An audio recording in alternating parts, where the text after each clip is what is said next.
नमस्कार, एक बार फिर से आप सभी का स्वागत है। इस वीडियो के माध्यम से मैं आप लोगों द्वारा पूछे गए एक बहुत ही इम्पोर्टेंट टॉपिक पर डिटेल में जानकारी शेयर करूंगी। काफी सारे लोगों का सवाल था कि पत्नी ने विमेन सेल में झूठा केस कर दिया है, हमारे खिलाफ झूठा FIR दर्ज करा दिया है, झूठी कंप्लेंट दर्ज करा दी है और विमेन सेल से मुझे नोटिस आई है, फोन आया है, मुझे बुलाया गया है इस तारीख पर, तो मुझे जाना चाहिए या नहीं जाना चाहिए, और अगर मैं गया तो क्या पुलिस मुझे अरेस्ट कर लेगी, और अगर मैं नहीं जाता हूँ तो विमेन सेल को क्या ये हक अधिकार है कि वो मुझे अरेस्ट कर ले या मेरे खिलाफ FIR दर्ज कर ले, या विमेन सेल से ही केस रजिस्टर हो जाता है कोर्ट में।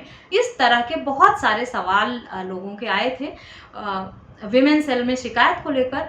तो आज की वीडियो इसी टॉपिक पर आधारित है कि विमेन सेल में कंप्लेंट होने पर आपको किन बातों का ध्यान रखना है सबसे, और कैसे अपना बचाव करना है, कब FIR होती है, कब नहीं होती है, बेल मिलती है नहीं, आप गए तो क्या होगा, नहीं गए तो क्या होगा, ये सारी जानकारी इसी वीडियो में आपको दी जाएगी।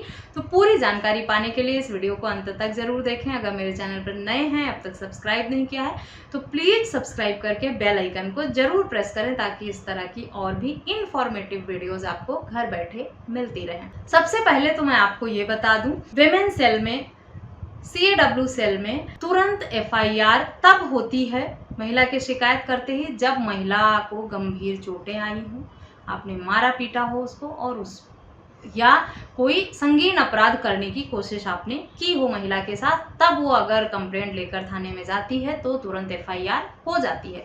अगर कोई महिला सिंपल शिकायत पत्र देती है विमेन सेल में कि धमकाया गया, प्रताड़ित किया गया, परेशान किया गया, घर से निकाल दिया, इस सब तरह की जो शिकायतें होती हैं उसमें तुरंत FIR नहीं होती है। इस बात को अच्छे से समझ लें। विमेन सेल में CAW सेल में शिकायत कई तरह से होती हैं और उन्हीं शिकायतों पर डिपेंड करता है कि आपके खिलाफ क्या एक्शन लिया जाएगा। मैं ये भी नहीं कह सकती कि तुरंत FIR होती ही नहीं है CAW सेल में। अगर आपने किसी महिला को इतना मारा है, गंभीर चोटें लगी हैं, उसका सर फटा है, उसका हाथ टूट गया है, वो मेडिकल रिपोर्ट के साथ जाती है CAW सेल में शिकायत लेकर, CAW सेल में जाने के बाद ये साफ दिखाई दे रहा है कि आपने उसके साथ बहुत मार पिटाई की है, उसको फ्रैक्चर भी हुए हैं, उसके बॉडी पर चोट के निशान हैं, या उसे जान से मारने की कोशिश की गई है, जहर दिया गया है, अगर इस सब तरह की हरकतें कोई ससुराल वाले करते हैं तुरंत FIR किया ही जाएगा उनके खिलाफ। लेकिन अगर कोई महिला ये शिकायत करती है दहेज के लिए प्रताड़ित किया गया, सास ससुर ने ताने दिए, छेड़छाड़ हुई मेरे साथ और मुझे घर से निकाल दिया गया, ताने दिए गए, स्त्री धन नहीं लौटाया गया मेरा, तो इन सब तरह के मामले जो होते हैं 498 ADV एक्ट की कैटेगरी के, इसमें तुरंत गिरफ्तारी नहीं होती है। सुप्रीम कोर्ट की गाइडलाइन है कि पुलिस को पहले मामले की छानबीन करनी चाहिए, इन्वेस्टिगेशन करना चाहिए, और अगर उन्हें सही लगे जानकारी जो महिला ने दी है, अगर वो सही पाई जाती है तो ही FIR दर्ज होती है। ऐसा नहीं है कि महिला ने शिकायत की कि मुझे प्रताड़ित किया, परेशान किया, घर से निकाल दिया और आपके खिलाफ FIR तुरंत हो जाएगा। पुलिस इन्वेस्टिगेशन करेगी, रिपोर्ट बनाएगी, उसके बाद आगे की प्रोसीडिंग होती है। तब तक का समय आपके पास रहता है, आपको डरने परेशान होने की ज़रूरत नहीं है। कई बार दूसरे शहर में लोगों का जो मीडिएशन होता है CAW सेल का, वो किसी और शहर में होता है, उनको आने जाने में दिक्कत होती है, तो आप उनसे रिक्वेस्ट कर सकते हैं कि आप एक ही बार आ पाएंगे और एक ही बार में इस मीडिएशन को क्लोज किया जाए, सेटलमेंट करके जो भी बातचीत हो, क्योंकि मैं दूसरे शहर में रहता हूँ, दूर रहता हूँ, मेरे लिए बार बार आना जाना पॉसिबल नहीं है। तो आप ऐसा भी अपना पक्ष रख सकते हैं इस तरह से। और शिकायत के बाद आपको वहां पर बुलाया इसलिए जाता है कि आपसे पूछताछ की जा सके, आपका पक्ष सुना जा सके, आप क्या कहना चाहते हैं अपने बचाव में वो बातें आप रख सकें। आपको अरेस्ट करने के लिए नोटिस नहीं दी जाती है, ना आपको अरेस्ट करने के लिए CAW सेल में बुलाया जाता है। आपकी बात सुनने के लिए, मीडिएशन कराने के लिए, डेट देने के लिए आपको बुलाया जाता है, और आपको एक बार तो कम से कम जरूर जाना चाहिए CAW सेल की नोटिस आने पे, ताकि आप वहां जाकर सारी बातों को समझ सकें कि आपके पार्टनर ने किस तरह के आरोप लगाए हैं, क्या कहा है, उसकी कॉपी ले लें, पढ़ें और समझें अच्छे से।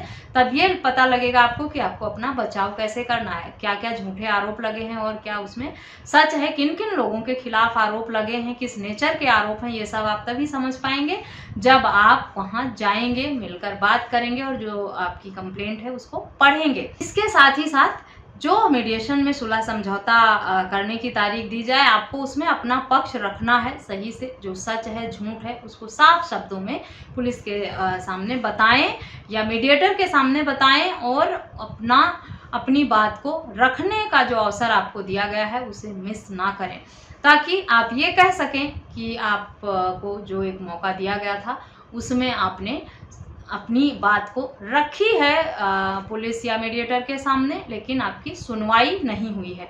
क्योंकि अगर मीडिएशन फेल होता है, मामला सुलह समझौता से यहाँ नहीं बनता है, तो मामला कोर्ट में पहुंचेगा ही। तब आपसे पूछा जाएगा कि आपको मीडिएशन में बुलाया गया था और अगर आप घर बसाना चाहते थे, पत्नी के साथ रहना चाहते थे, आपने कुछ गलत नहीं किया था, तो आप वहाँ गए क्यों नहीं, अपनी बात क्यों नहीं कही, मामला वहीं से सेटल हो जाता, क्लोज हो जाता। इसलिए कम से कम एक बार तो आपको जरूर जाना चाहिए। वैसे कोशिश करें, अगर आप आसपास ही रहते हैं तो मीडिएशन में हर डेट पे जाएं, उससे आपके केस पे पॉजिटिव इम्पैक्ट पड़ता है। और अपनी बात हर बार रखें। आप पर एफआईआर जो है वो मीडिएशन में जब तक मामला रहता है, मीडिएशन फेल होता है, उसके बाद आगे की पुलिस प्रोसीडिंग की जाती है। मीडिएशन में रहने तक आपको गिरफ्तार नहीं किया जाता है और पुलिस भी गिरफ्तार करने से पहले, एफआईआर दर्ज हो जाता है जब, तो पुलिस गिरफ्तार करने से पहले आपको 41A की नोटिस भेजती है। उसके बाद आपको समय दिया जाता है।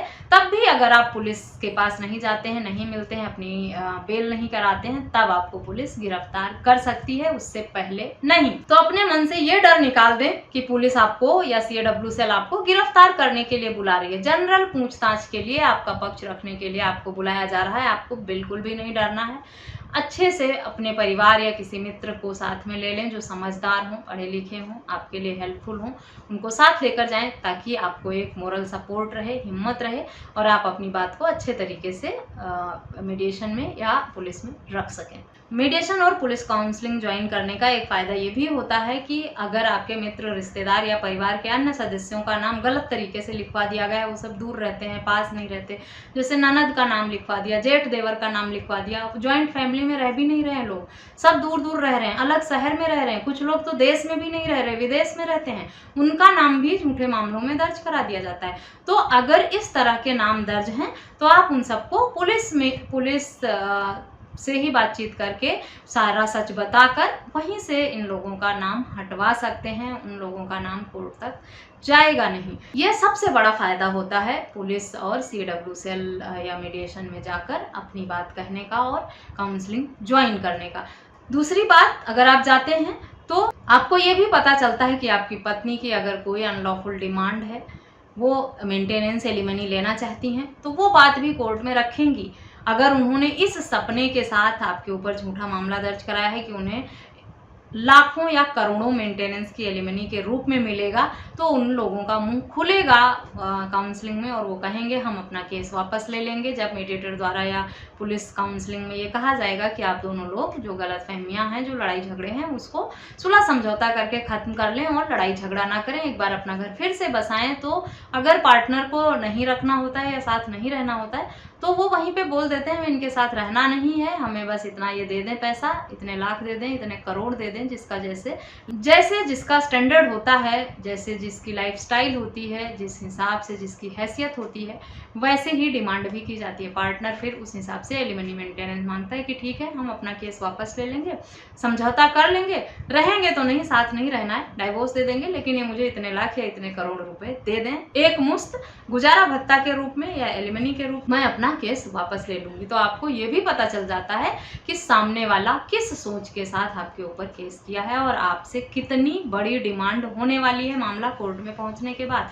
अगर आपको पता चल जाएगा तो आप अपने डिफेंस में सारी तैयारी करके रखेंगे ताकि आप अपना बचाव कोर्ट में मामला जाने पर कर पाएं।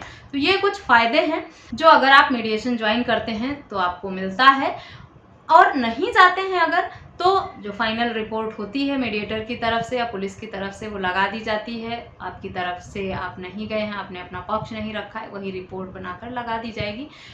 वहाँ ना जाने की वजह से आपको गिरफ्तार नहीं किया जाएगा। आगे जब आपके खिलाफ FIR दर्ज हो जाएगी, मीडिएशन फेल होगा, FIR दर्ज होगी आपके खिलाफ, तब आपको नोटिस मिलेगी 41A की और आपको जमानत करानी पड़ेगी। तब भी अगर आप फॉलो अप नहीं करेंगे तब अरेस्ट करने की बारी आती है। इतना लंबा प्रोसीडिंग होता है, इतनी लंबी प्रक्रिया होती है और लोग एक फ़ोन कॉल पे ही डर जाते हैं कि जाऊंगा नहीं तो पुलिस अरेस्ट कर लेगी।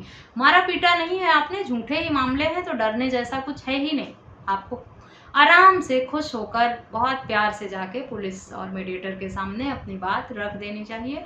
सब अच्छे से बताना चाहिए। वहाँ भी सभी इंसान ही होते हैं और आपकी बातें सुनने के लिए ही बैठे होते हैं। अगर आप अपनी बात को सही तरीके से, सही शब्दों में उनके सामने रखेंगे तो आपकी सुनवाई जरूर होगी। आशा करती हूँ CAW सेल को लेकर जो आप लोगों के मन में सवाल था या जो डर था वो इस वीडियो के माध्यम से मैंने निकाल दिया होगा। वीडियो अच्छी लगी है तो चैनल को सब्सक्राइब करना और अधिक से अधिक लोगों के साथ शेयर करना बिल्कुल भी ना भूलें। इस वीडियो में बस इतना ही, मिलते हैं नेक्स्ट वीडियो में, तब तक के लिए थैंक यू एंड